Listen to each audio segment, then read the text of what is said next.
masuk di akal, tapi masuk rekening. Coba ulangi. Tak masuk di akal, tapi masuk rekening. Rekening ini bukan rekening pribadi, tapi rekening abadi. Di mana? Baitul Mal. Di mana caranya supaya Baitul Mal itu bisa mengumpulkan dana 10 miliar satu bulan? Masjid kecil dalam gang bisa mengumpulkan dana umat Islam lewat zakat, infak, sedekah, wakaf 10 miliar, antara 8 sampai 10 miliar setiap bulan. Makanya saya bilang tidak masuk di akal tapi masuk rekening. Bahkan mobilnya 33 mobil. Ada 3 diantaranya Alphard. Bismillahirrahmanirrahim. Assalamualaikum warahmatullahi wabarakatuh. Innal hamdalillah wassalatu wassalamu ala Rasulillah wa ala alihi wa sahbihi wa mawalah. La haula wa la quwwata illa billahil aliyul azim. Wa qala Allah ta'ala fi kitabil karim, a'udzubillahi minasyaitonir rajim.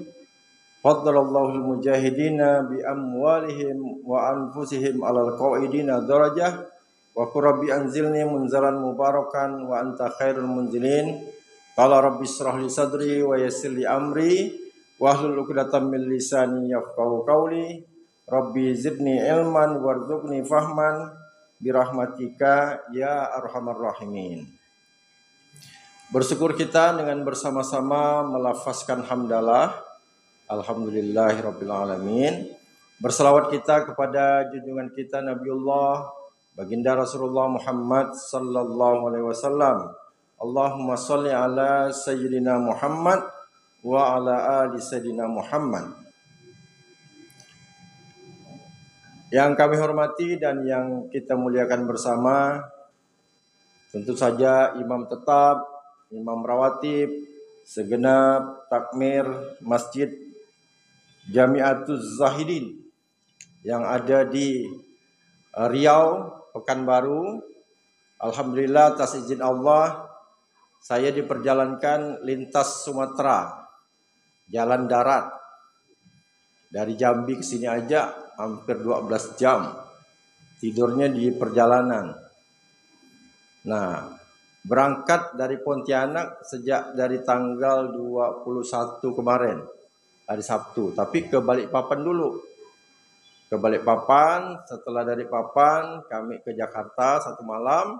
Setelah itu pakai kendaraan darat kita masuk ke Pelabuhan Merak. Lewat Banten, kemudian ke Bakauni, terus ke Bandar Lampung. Nah, Bandar Lampung terus ke Palembang, Palembang terus ke Jambi, Jambi ngantar kami sampai ke Pekanbaru, yang memang saya baru kali pertama ini sampai di Pekanbaru, tapi langsung jam 4.30 subuh tadi, 1 jam sebelum azan subuh, itu langsung ke Kampar, Masjid Al-Madani, Al-Madinah, Masjid Al-Madinah. Jadi Masjid Al-Madinah ini juga punya hotel, Hotel Al-Madinah. Ketemu dengan Ayahanda Hizbul Nasr. Nah, beliau rupanya waktu ke Pontianak 2 kali tidak sempat ketemu saya. Nah, rupanya Allah perjalankan saya sampai ke sana, jumpa beliau, dan di sini juga ada saudara karib kerabat, saudara kandung dari guru saya, Abah Irfan Yahya Hasan. Ini ada ayahnya Bang Arif, mungkin istri juga ada, Kak Ainun. Nggak ikut. Nah, tadi jamu kami di rumah makan Solok. Balik Solok. Nah, kalau ke Solok saya sudah pernah sampai. Solok, Bukit Tinggi. Nah, ini pun setelah dari Pekanbaru ini, lusa itu kita akan berangkat ke Lintau. Jadi Lintau ini ada Masjid Ka'bah. Masjid Ka'bah udah selesai. itu minta dilihat untuk kita install anak-anak muda untuk bisa menggerakkan Masjid Ka'bah yang ada di Lintau, sekitar 200 km dari Pekanbaru. Minta doa mudah-mudahan sehat walafiat. Jadi cerita tentang masjid ini berarti kita menceritakan suatu bangunan yang pertama kali dibangun di dunia ini, yaitu Ka'batullah di Mekah Al-Mukarramah. Kemudian sekitar 40 tahun baru ada yang namanya Masjidil Aqsa, menjadi kiblat kita pertama. Karena para nabi memang lahir dari Palestina, kemudian Yordania dan Mesir. Nah, satu-satunya keturunan Nabi Ibrahim sebagai bapak para nabi itu lewat anak yang bernama Ismail, justru menurunkan zuriat menjadi rasul, menjadi nabi akhir zaman. Itulah dia Rasulullah Muhammad SAW yang membangun peradaban di Madinah, namanya Masjid Nabawi. Jadi ada 3 masjid utama. Jadi kalau bapak ibu udah biasa umroh Mekah Madinah, belum pernah ke Baitul Maqdis, ini kita coba bikin grup, berangkat sama-sama. Insya Allah aman. Karena di Quran Allah menyatakan bahwa masabatan linnas wa amna. Jadi masjid itu tempat berkumpul manusia dan tempat nyaman. Jadi kalau Allah sudah menggaransi masjid tempat berkumpul manusia dan tempat nyaman, amat sangat disayangkan kalau takmirul masajidnya itu tidak membuat sesuatu yang mendatangkan traffic, penambahan. Karena kalau kita berniaga di masjid, jual beli di masjid, memang tidak boleh. Tapi lingkungan masjid, kawasan wakaf produktif, itu wajib kita kembangkan. Seperti Mekah Al-Mukarramah. Bayangkan cuma modal Ka'batullah kecil, 13,5 kali 14,5, tingginya 13 meter. Bangunan seperti itu bisa menjadi Al-Mukarramah, menjadi Mekah Al-Mukarramah, menjadi kota haram. Kemudian Rasulullah membuktikan lagi, hijrah dari Mekah ke Madinah bikin Masjid Nabawi 15 kali 15 saja awalnya. Berkembang menjadi 14 hektar bangunan Masjid Nabawi sekarang ini. Nah, jadi kita mempraktekkan masjid kapal Munzalan. Ini saya belum cerita Masjid Ismu Yahya. Ini Ismu Yahya lebih fenomenal lagi. Masjid kapal Munzalan ini udah 12 tahun. Sejak 2012 sampai sekarang 2024, masjid dikelola anak muda, kemudian menegakkan 4 pilar seperti Baitullah nih. Ini kan ada pilar Hajar Aswad, ada makam Ibrahim, ada Hijr Ismail, ada rukun Yamani. Nah, ayat yang dibaca tadi, Hal adulukum ala tijaratin tunjikum min azabin alim, tu'minuna billahi wa tujahiduna fi sabilillahi bi amwalikum wa anfusikum.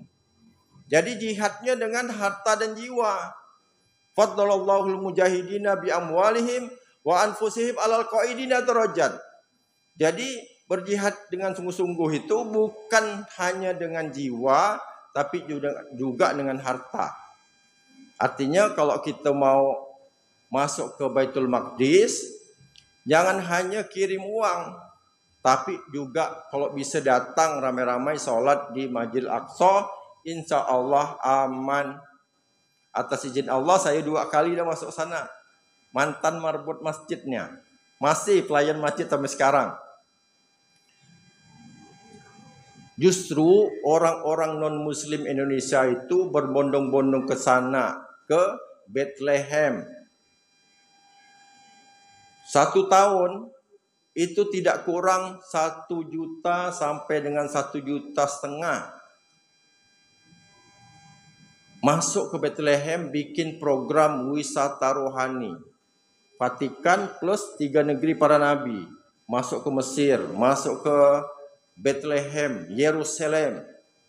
Kalau kita kan bilang Masjidil Aqsa, kita bilang Baitul Maqdis, kotanya sama, cuma cara sebut ya beda. Dan mereka berbondong-bondong ke sana, padahal jumlah umat Islam 80%. Kok kenapa mereka setiap tahun berani ke sana? Kok kita tidak berani? Padahal orang kita juga banyak uang, banyak finansial. Karena mindset kita perang. Padahal perangnya itu bukan di Palestina. Di Palestina tapi bukan di Masjidil Aqsa. Jauh 80 kilo. Gaza. Jadi setiap ada peperangan di Gaza, selalu saya tanya setiap hari. Mutawib yang tinggal di Jordan, yang tinggal di Mesir, terutama yang ada di Palestina, yang asli Palestina, itu setiap hari ada orang Indonesia datang, tapi 30 orang, 40 orang satu bus, itu tetap ada masuk. Karena buktinya barakna haulahu. Jadi subhanallazi asra bi abdihi lailan minal masjidil haram ilal masjidil aqsa allazi barakna haulahu, diberkahi sekelilingnya. Yang namanya masjid itu aman. Jadi kalau memang perang betul-betul itu di Palestina dan itu terjadi di Baitul Maqdis, mungkin Masjidil Aqsa udah tidak ada.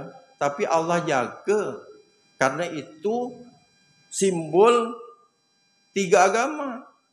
Karena bapaknya juga yang dirikan gitu kan. Hanya masalahnya kita ini kurang pencerdasan kepada Quran. Karena walan tarda ankal yahudu walan nasara hatta tattabi'a millatahum. Jadi orang-orang Yahudi dan Nasrani itu tidak akan pernah ridho dia sebelum kita ikut milah mereka. Nah, sekarang inilah millata Ibrahim Hanifah yang kita praktekkan. Kalau soal ngurus masjid, mengelola masjid, saya sejak dari tamat SMA udah ngurus masjid dah. Jadi bangun masjid 23 tahun. Yang diurus itu pun bukan masjid biasa, masjid level provinsi, masjid raya Mujahidin. Belum ada pencerahan, artinya zona nyaman, masjid level provinsi. Kemudian pembinanya seorang gubernur. Bahkan ketua hariannya wali kota. Bendaharanya dirut Bank Kalbar. Tempat duit, zona nyaman. Jadi kita biasa saja gitu. Nah, tapi alhamdulillah ya, hikmahnya pas pemilihan gubernur langsung, karena kita semua pada maju. Kalau berkelahi kata orang, bertinju kata orang Melayu, 3 lawan 1 menanglah 3. Tapi kalau pilgub pilkada 3 pasang lawan 1 pasang, yang mana menang? Itulah. Karena kita pecah. Terjadilah di Kalimantan Barat yang tadinya gubernur kita Muslim bisa dilamar menjadi ketua Masjid Raya Mujahidin, lalu tidak bisa. Akhirnya karena inilah kita berusaha mandiri. Tidak mengandalkan uang negara. Ternyata jauh lebih besar kemandirian yang kita gerakkan lewat anak-anak muda. Tidak masuk di akal, tapi masuk rekening. Coba ulangi. Tak masuk di akal, tapi masuk rekening. Rekening ini bukan rekening pribadi, tapi rekening abadi. Di mana? Baitul Mal. Di mana caranya supaya Baitul Mal itu bisa mengumpulkan dana 10 miliar 1 bulan? Masjid kecil dalam gang bisa mengumpulkan dana umat Islam lewat zakat, infak, sedekah, wakaf 10 miliar, antara 8 sampai 10 miliar setiap bulan. Makanya saya bilang tidak masuk di akal tapi masuk rekening. Bahkan mobilnya 33 mobil. Ada 3 diantaranya Alphard.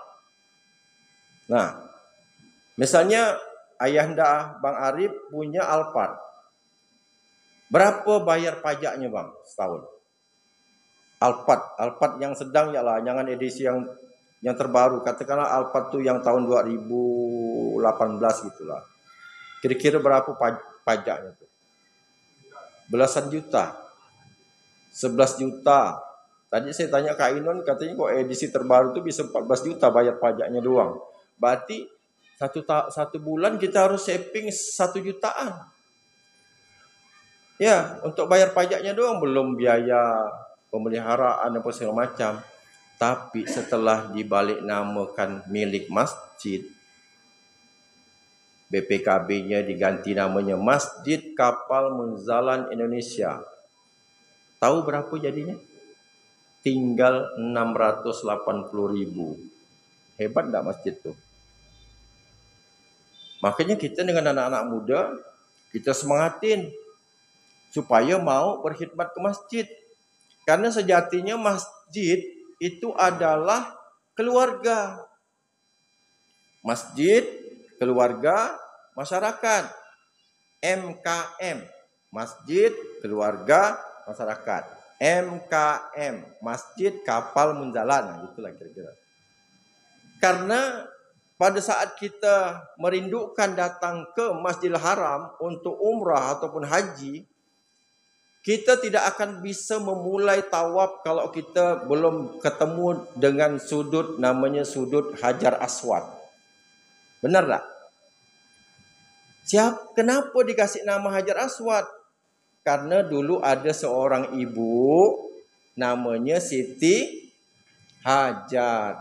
Siapakah Siti Hajar itu? Istri dari Nabi Ibrahim alaihissalam. Mamanya Nabi Ismail alaihissalam. Dikasihkanlah nempel di Ka'bah. Berebut orang menciumnya. Tarik-tarikan. Siapa yang udah haji dan umrah pasti kepingin mau mendekat dengan Hajar Aswad untuk mencium Hajar Aswad. Mulai tawaf. Barulah melintasi namanya Maqam Ibrahim. Di Quran disebut Maqamu Ibrahim musalla. Jadikanlah makam Ibrahim ini sebagai tempat solat, lambang Baitullah. Laki-laki Ibrahim, suami daripada Siti Hajar, bapak daripada Ismail. Udah itu terus mutar kita ketemu dengan namanya Hijr Ismail. Dikasih nama Hijr Ismail karena ada anak yang rela berkorban, sabar sampai mengikhlaskan taat kepada Allah walaupun orang tuanya itu mau menyembelihnya sebagai syariat kurban. Jadi ada 3 figur di sini. Figur seorang bapak, figur seorang mama, figur seorang anak. Jadi masjid itu harus dimakmurkan oleh keluarga, bukan hanya seorang bapak. Kebanyakan masjid itu diurus takmirnya bapak-bapak semua. Makanya tidak bisa beranak, tidak punya pasangan. Itu namanya kalau di Pontianak Masjid Bujang Lapuk. Nah, bagaimana cara supaya masjidnya bisa beranak, bisa bikin cabang? Masjid Kapal Munzalan kita praktekkan dalam 12 tahun ini beranak. Dari 2 masjid di Pontianak beranak menjadi 28 masjid dalam waktu 12 tahun. Kemudian gerakan infak berasnya terinstal di 148 kota se-Indonesia dan bisa memberikan bantuan terbaik kepada pondok pesantren penghafal Quran 850 ton beras. Kalau dikalikan dengan 10.000 saja 1 kilo, sekarang kan 1 kilo udah 16.000 berasnya. Dikalikan 10.000 ya berarti 8,5 miliar dibelikan beras, kemudian diantarkan oleh pasukan amal soleh ke pondok-pondok pesantren, lebih daripada 5.000 pondok pesantren seluruh Indonesia. Masjid kecil dalam gang hanya berukuran 11 meter kali 17 meter. Di kawasan pecinaan, di kawasan non-muslim, 95% non-muslim. Dan itu atas izin Allah. Bukan kita hebat. Kita ni hanya manusia biasa. Cuma karena kecerdasan Quran, wasilah kecerdasan Quran, kita praktikkan ilmu jadul, ilmu lama yang tidak pernah dipraktikkan. Dan kita kalah baru 1 abad sejak Turki Utsmani tumbang. Tapi karya kesultanan kita dulu masih ada. Kemarin saya ke Palembang. Masih ada Masjid Agungnya. Masih ada sejarah sultannya, Sultan Taha. Masjid Agungnya masih ada. Bahkan usianya lebih tua daripada Pontianak. Dah hampir 3 abad. Kalau Pontianak 1771. Kalau di Palembang 1737. Selisih kurang lebih 36 tahun. Baru ada Pontianak, Palembang duluan kesultanannya. Kesultanannya udah ndak ada, kekuasaannya udah ndak ada, tapi bekas jejak peradabannya masih ada sampai sekarang yang bernama masjid. Jadi singkat cerita, manajemen keluarga besar Baitullah tadi itulah yang diterjemahkan sebagai amal utama dalam Al-Quran. Karena fawalli wajhaka satral masjidil haram, kemanapun kamu berada maka palingkanlah wajahmu ke arah Masjidil Haram.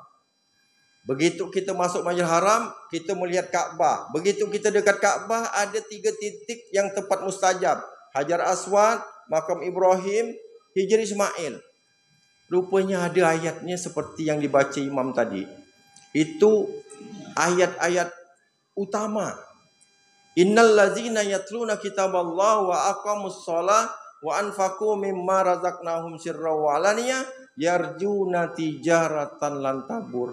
Jadi kalau kita fawalli wajhaka satral masjidil haram, kita fokus kepada 3 amalan ini. Al-Quran dibaca, Al-Quran dibaca, salat ditegakkan, infak ditunaikan. Allah bilang tijaratan lan tabur. Perniagaannya, perdagangannya, bisnisnya tidak akan pernah rugi, untung terus. Apa itu? Al-Quran dibaca, salat ditegakkan, infak ditunaikan. Jadi lambang Hajar Aswad itu adalah lambang Al-Quran. Dia induk. Jangan dulu mulai tawaf kalau belum genah Qurannya gitu loh. Mulai start tuh dari Quran. Quran dibaca, dipahami, diamalkan, didakwahkan, dihafal 30 juz. Tapi kan tidak mungkin kita semuanya bisa hafal 30 juz. Minimal kita buka Quran, ada terjemahan. Kita paham. Dan itu dilembagakan. Artinya kita di Indonesia ini tidak kurang Baitullah, makamu Ibrahim, musallanya itu tidak kurang. Bisa sampai 1 juta masjid ada di Indonesia. Tinggal tugas kita sekarang membuat pasangannya. Pasangannya adalah Baitul Quran. Baitullah, Baitul Quran. Nah, meskipun masjid kita seperti ini, tanah udah ndak ada, depan jalan, samping kiri udah bangunan, ndak bisa berkembang lagi. Jadikan masjid ini sebagai tempat belajar. Jadikan masjid ini sebagai kampus masjid. Jadi masjid yang punya kampus, jadi ke tempat kuliah, Jadikan tempat untuk belajar Quran. Bukan hanya TPA. TPA itu di awal. Makanya Al-Quran, coba. Al-Quran, coba. Tangannya diangkat. Di kepal. Al-Quran 5M. Dibaca. Dipahami. Diamalkan. Didakwahkan. Dihafal. Kalau bisa 30 juz. Baru mantap. Ini macam. Nah, gitu. Jadi orang tua kita dulu kalau Ramadan kan ada kuliah subuh. 1 bulan full kita adakan kuliah subuh. Jadi ada penceramahnya memberikan kuliah subuh. Memberikan kuliah di waktu subuh. Habis salat subuh sampai nunggu suruk. Ada ustadz duduk di sini atau berdiri di mimbar. Menyampaikan kuliah subuh. Cuma kita sampai di situ. Ramadan saja ngadakan kuliah subuhnya. Kenapa masjid tidak bikin kurikulum? Ada kuliah tahajud, ada kuliah subuh, ada kuliah duha, ada kuliah zuhur, ada kuliah asar, ada kuliah maghrib, ada kuliah isya. Itu berapa SKS kalau kita bikin kurikulumnya? Tapi kurikulum Quran. Pencerdasan terhadap Quran. Karena banyak kita baca Quran tapi kita tidak paham. Tidak ada spirit kita untuk mengamalkan Quran. Bahkan kita jauh dari Quran. Dan Allah sudah buka rahasianya di dalam Al-Quran. Allah bilang, وَقَالَ الَّذِينَ كَفَرُوا لَا تَسْمَعُوا لِهَذَا الْقُرْآنِ وَالْغَوْا فِيهِ لَعَلَّكُمْ تَغْلِبُونَ. Jadi Allah sudah bilang, orang-orang kafir itu sudah diskusi sesama mereka. Mereka bilang, jangan sekali-kali kau dengarkan bacaan Quran. Dengar ya tidak sempat. Apalagi baca. Apalagi paham. Apalagi mengamalkan. Apalagi mendakwahkan. Apalagi bisa hafal. Justru orang-orang kafir berkata sesama mereka, sesama orang kafir itu kita bikin kacau balau. Kita bikin hiruk pikuk. Kita bikin aplikasi. Kita bikin game. Kita bikin net club. Kita bikin diskotik. Kita bikin salon. Kita bikin kafe. Bikin penjol. Bikin umat Islam itu kacau balau. Tak sempat lagi dengan Quran. Dengan begitu kita bisa mengalahkan umat Islam. Artinya, kalau kita kembali kepada Quran, kita pasti menang. Karena peradaban mereka, peradaban ribawi. Ngajarkan kita berhutang. Padahal Rasulullah bilang, jangan berhutang. Kalau kau berhutang, nanti kau akan gelisah di malam hari, terhina di siang hari. Malam hari gelisah tidak bisa tidur, karena besok jatuh tempo. Kalau jatuh cinta tu enak, anak-anak muda tu jatuh cinta. Ini jatuh tempo, sakitnya tu di sini, pening kepala. Udah itu siang-siang terhina pula, dikejar-kejar pula. Makanya Rasulullah bilang jangan berhutang kecuali untuk hal-hal yang sangat-sangat darurat. Dan hutang piutang ini Pak, itulah dia pemutus hubungan nomor wahid di dunia. Pengalaman dak? Pengalaman dak? Kita udah ngutangkan dia. Tahu-tahu pas waktu yang disepakatin meleset. Ditagih dia yang paling galak. Udah itu menghindar lagi. Akhirnya putus silaturahim gara-gara hutang. Dan hukum prinsip daripada riba itu adalah apabila akad hutang tidak boleh ada biaya tambahan. Kalau ada lembaga keuangan minjamkan kita 1 juta, balik 1 juta, saya pun mau gak minjam banyak-banyak. Ayo kita pinjam semua ke lembaga itu kalau misalkan ada. Tapi adakah lembaga keuangan yang ngasihkan kita pinjaman tidak ada biaya tambahan? Itulah dia namanya riba. Dan dosa terkecil dari riba, titik-titik, saya tidak mau nyebutnya. Yang tahu pasti ketawa. Kenapa? Saya kadang-kadang nyebutkan ini mau istighfar loh 3 kali atau 7 kali baru saya mau nyebutnya. Ngeri, ngeri banget, ngeri banget. Dan saya nyusun jadwal khutbah di Masjid Raya Mujahidin itu kurang lebih 23 tahun. Dan 1 tahun itu 52 Jumatan. Amat sangat jarang, bahkan nyaris tak pernah khatib itu mengingatkan kepada jamaah Jumat itu tentang bahaya riba. Benar tak? Coba ingat-ingat khutbah di sini yang menjelaskan tentang bahaya riba. Dosa terkecil dari riba, lantang disebutkan dari sini. Saya jak mau nyebutkannya takut. Tapi tanya Google. Girl, ketik. Tanya Google. Girl, coba dosa terkecil dari riba itu apa gitu. Tanya Google, muncul hadisnya. Ibu pasti istighfar lah dah. Dan dosa riba 1 dirham kata Rasulullah itu setara 70.000. Jadi selama ini kita bayar riba lebih dari 70.000 itu berapa kali perlakuan dosa itu kita lakukan dan rasanya tidak masuk di akal. Ngeri. Nah, yang menyelamatkan generasi seperti inilah yang perlu kita sampaikan kepada anak-anak muda untuk dikasih kesempatan dia berkhidmat ke masjid supaya dapat keberkahan, dapat keamanan. Kemudian Allah bilang dapat lagi namanya petunjuk. Fa'asa ulaika yakunu minal muhtadin. Jadi orang-orang yang sering memakmurkan masjid tu, Allah tu nanti akan ngasihkan ilham, ngasihkan ide.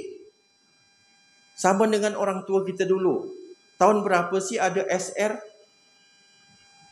Siapa yang paling tua di sini? SR itu tahun berapa? Baru ada SR itu zaman Belanda. Tapi di atas zaman Belanda dulu, di mana orang tua kita sekolah? Di mana dia belajar? Tidak ada tempat belajar. Tempat belajarnya itu dia di masjid. Buku yang dibacanya itu lainnya. Iqra kitab. Menyiapkan catatan kehidupan dia untuk dipertanggungjawabkan nanti di yaumil akhir. Tak pernah berutang karena bank tak ada. Kapan bank ada? Tanah abang ada. Nah, balik lagi kepada tadi, konsepnya Al-Quran dibaca, salat ditegakkan, infak ditunaikan. Jadi sebelum kita bikin Baitul Mal, wajib kita bikinkan kajian-kajian anak muda di sini yang misalkan lulusan pondok pesantren, terutama yang dari Gontor, ilmu manajemennya bagus, bahasa Arabnya bagus, kemudian bahasa Inggrisnya bagus, kemudian juga cakep-cakep, ganteng-ganteng. Dibikinkan majlis gini, berkah negeriku dengan Al-Quran, tadabbur Quran anak-anak. Setelah ngaji, baru beramal soleh. Amanu wa amilus solihat. Aqimus sholah wa atuz zakah. Ayatnya tidak kurang dari 27 kali disebut dalam Al-Quran, selalu berpasangan. Aqimus sholah wa atuz zakah. Aqimus sholah wa atuz zakah. Artinya setiap ada masjid tempat ditegakkan sholat, harus ada baituz zakah, harus ada baitul mal, harus ada baitul wakaf. Dan kata-kata baitul mal ini dikenalkan Rasulullah setelah menang perang Badar di tahun kedua Hijriah. Nah, jadi kalau kita udah punya masjid seperti ini, bikin baitul Quran, kurikulum Quran, kemudian bikinkan baitul mal. Nah, bikinkan baitul mal, ada kantornya bagus, ada frontlinernya bagus, ada tellernya, ada CS-nya, ada IT-nya. Itulah yang dilakukan oleh kawan-kawan di Masjid Kapal Munzalan. Karena sejatinya pemilik utama masjid ini adalah perempuan. Buktinya Hajar Aswad. Buktinya ada tiang Aisyah di Masjid Nabawi. Buktinya di Masjid Al-Aqsa ada namanya mihrab Maryam. Sekarang saya tanya ibu-ibu di belakang. Bu, Kak, lebih utama sholat di masjid atau sholat di rumah? Wah, ini mantap nih, baru benar nih. Karena di mana-mana tempat saya tanya, Bu, lebih utama sholat sendiri di rumah atau sholat ramai-ramai di masjid? Di rumah katanya. Padahal di Quran, nanti ibu boleh catat, surah Ali Imran ayat 43. Ya Maryam qunuti li rabbi wasjudi warka'i ma'ar raki'in. Allah berfirman di dalam Al-Quran surah Ali Imran ayatnya 43. Wahai Maryam, taatlah kau kepadaku, taatlah kau kepada Allah, ruku dan sujudlah bersama dengan orang-orang yang ruku. Berarti Siti Maryam ini disuruh taat kepada Allah, disuruh sholat, ruku dan sujud bersama dengan orang-orang yang ruku. Artinya dia sholat ramai-ramai berjamaah di masjid. Di masjid mana? Masjidil Aqsa. Bahkan pada saat beliau itu dalam pemeliharaan Nabi Zakaria, Maryam ini ditempatkan di mihrab Zakaria. Jadi kalau ini Masjid Al-Qibli, ini masjid tempat imam sekarang, di pintu masuk itulah ada namanya mihrab Zakaria. Jadi masuk ngadap kiblat, kita masuk sekitar 50 meter di dalam masjid, kita ngelihat ke kiri ada mihrab Zakaria. Disitulah Maryam ditempatkan oleh Nabi Zakaria. Nah, Nabi Zakaria keluar. Begitu Nabi Zakaria yang masuk, loh kaget, kok ada makanan? Dari mana nih Maryam? Maryam bilang huwa min indillah. Jadi Allah turunkan hidangan itu dari langit. Hebatnya masjid, hebatnya mihrab. Jadi fungsi mihrab, ini mimbar, ini mihrab, kemudian ini ada kamar. Nah, ini kita belajar sama Rasulullah Muhammad SAW. Jadi kalau masjid mau maju, harus ada pengasuh anak muda yang bisa bergerak, menggerakkan dan bertumbuh bersama dengan kekuatan anak-anak muda. Bapak-bapak tinggal doakan ya. Dan dia tinggal di sini. Kan tidak mungkin sekarang zaman modern ada sepasang ustadz, suami istri mau tinggal di sini. Padahal Rasulullah kan tinggal di sini. Ini mihrab Rasulullah, ini raudhah, ini mimbar 15 meter. Di sini ada ruangan kecil seperti ini. Rasulullah tuh tinggal di sini sama Siti Aisyah. Jadi inilah kita praktekkan. Ustadz Lukman kita tempatkan ada rumah, kita kontrak di depannya. Itu yang pertama kita lakukan. Kemudian kita aktifkan perempuan. Karena perempuan ini punya rahim, induk. Dan 70% penggerak di Masjid Kapal Munzalan terdiri dari anak-anak putri yang mengabdi, ya, menjadi santri penerima amanah dari tidak ada sama sekali. Karena kami mulai berdua laki-laki, sekarang atas izin Allah 800 anak muda dan 70%-nya perempuan menggerakkan Baitul Mal sehingga bisa sampai dengan 8 sampai 10 miliar per bulan. Tidak masuk di akal bisa seperti ini karena kita mempraktikkan masjid keluarga masyarakat. Tidak ada dikotomi antara jamaah dan pengurus. Jadi kami itu tidak nyebut yang hadir di masjid ini sebagai jamaah. Karena inilah yang bikin masjid tidak maju-maju. Aku kan jamaah. Ente kan pengurus. Ente lah yang ngurus masjid. Yang penting saya datang ngasih 2.000 selesai. Tapi kita belajar dengan Masjid Jogokarian dulu 2006 pasca tsunami Aceh, saya ketemu dengan Ustadz Jazir. Langsung saya praktek, langsung studi banding. 2006 itu artinya 4 tahun sebelum ada Munzalan. Cikal bakal Munzalan itu dirintis dari 2010.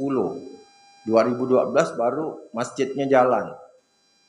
Pas Ustaz Lukman juga pulang dari S2 di Kuala Lumpur. Mulai menggerakkan, bikin Baitul Quran, namanya Pondok Masjid Munzalan Ashabul Yamin. Bikin namanya Baitul Mal Munzalan Indonesia. Pada saat kita bikin kurikulum Quran, dan masjid ini tiap subuh, kuliah subuh, namanya Subuh Menggapai Keberkahan. Tidak pernah putus setiap hari. Sampai-sampai Ustaz Lukman lagi di Mekah sekarang pun tetap SMK. Cuma kita dengarnya di sini lewat Facebook, lewat YouTube jam 10, jam 10.30 karena beda 4 jam. Tapi tetap merawat kawan-kawan kita yang berkhidmat di Masjid Kapal Munzalan. Dan di tempat Abah Irfan Yahya Hasan itu, karena nama ayahnya Abah Irfan ini Yahya, karena beliau mewakafkan tanahnya di komunitas Cina juga. Parit baru dibikinlah masjid namanya Ismuhu Yahya. Baru 2 tahun Baitul Malnya bisa mengumpulkan dana infak, sedekah, wakaf 4 miliar. Dan ini bisa dipraktikkan kalau kita bikinkan Baitul Mal, kemudian anak-anak muda ramai-ramai kita gerakkan untuk dia fundraising. Itu istilah kerennya lah, fundraising itu. Padahal sebenarnya dakwah, mengajak orang untuk kembali kepada Allah. Karena kalau tidak diajak pun dia akan kembali dengan sendirinya. Namanya innalillahi wa inna ilaihi raji'un. Dan tempat terbaik untuk kita ngajak adalah ke Baitullah, ke rumah Allah. Sekarang dia mau datang sendiri ke rumah Allah, ke mau digotong ramai-ramai. Tak pernah datang ke masjid, sekali datang ke masjid tidak sopan. Dia depan imam. Udah itu bukan dia berdiri, dia melintang. Dia bukan sholat tapi disolatkan. Jadi inilah yang dapat saya sampaikan. Kalau masih ada waktu boleh ada tanya jawab. Kalau tidak kita sholat isya berjamaah. Bagi ada yang mau nanya nanti pada isya mau diskusi atau segala macam.